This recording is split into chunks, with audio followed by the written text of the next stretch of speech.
An input device is any hardware component that allows the user to input data or instructions into a computer.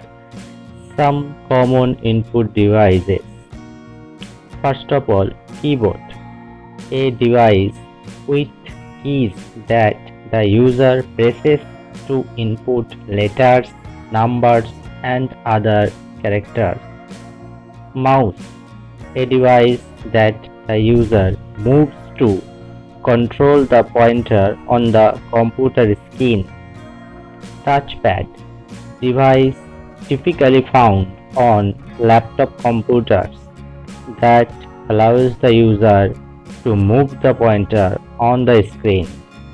Trackball, a device that the user rotates to move the pointer on the screen.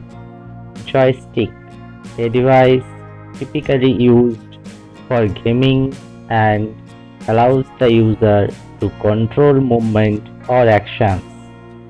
Scanner, a device that can digitize images or text and input them into the computer.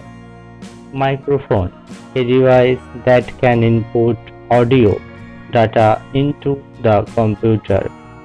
Webcam, a device that can input video data into the computer.